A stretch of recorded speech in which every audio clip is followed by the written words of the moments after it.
Nós também pecamos por palavras.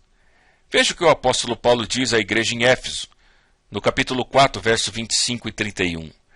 Portanto, cada um de vocês deve abandonar a mentira e falar a verdade ao seu próximo. Livrem-se de toda amargura, indignação e ira, gritaria e calúnia, bem como de toda maldade. Ao escrever à igreja em Colossos, capítulo 3, verso 8, diz: Mas agora abandone todas estas coisas: ira, indignação, maldade, maledicência e linguagem indecente no falar. O Evangelho de Mateus, capítulo 12, verso 36 e 37, nos adverte: Mas eu lhes digo que no dia do juízo os homens haverão de dar conta de toda palavra inútil que tiverem falado, pois por suas palavras vocês serão absolvidos, e por suas palavras serão condenados.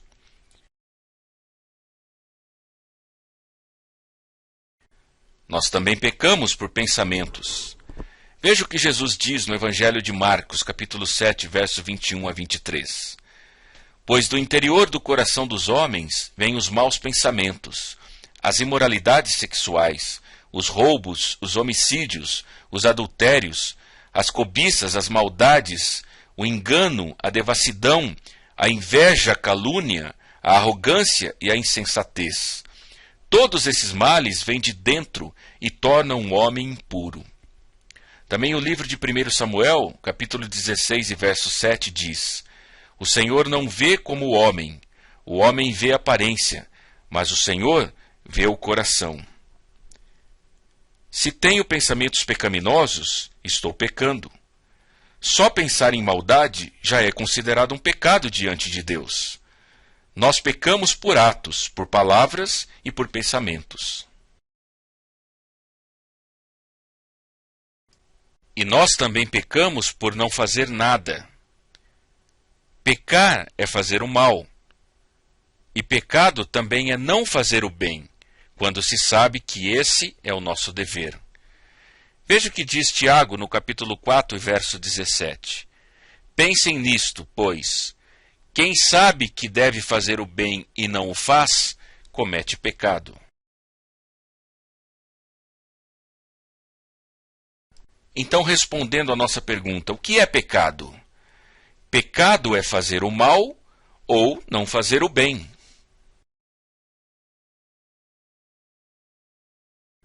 Observe esta figura.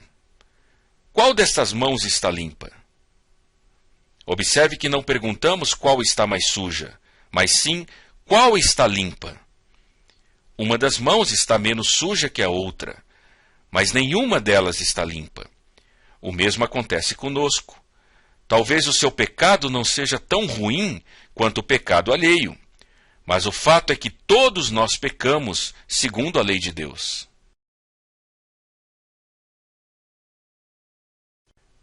E por isso nós somos culpados.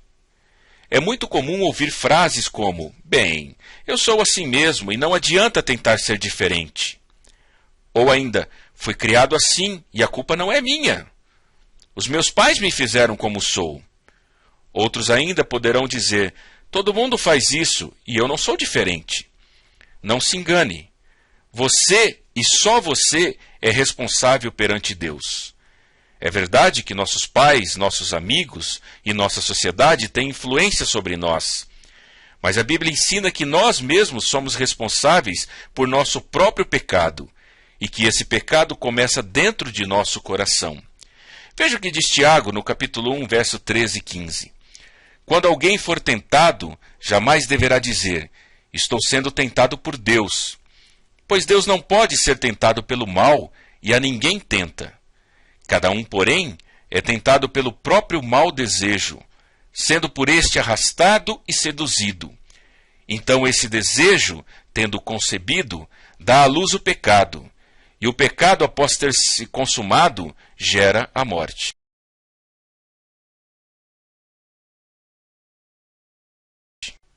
A penalidade do pecado é a morte em 3 sentidos. A morte espiritual, que é a separação de Deus pela culpa e pelo pecado. A morte física, que é a separação do corpo e da alma. e a morte eterna, que é a separação eterna de Deus. O indivíduo fica perdido para sempre no inferno. A morte é a separação e a penalidade do pecado é a morte nesses três sentidos.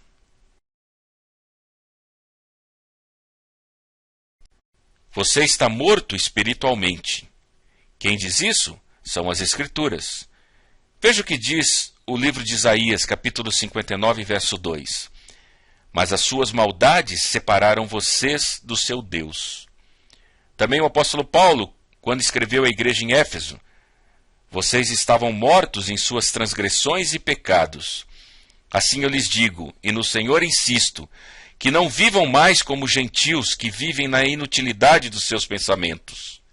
Eles estão obscurecidos no entendimento e separados da vida de Deus por causa da ignorância em que estão, devido ao endurecimento do seu coração.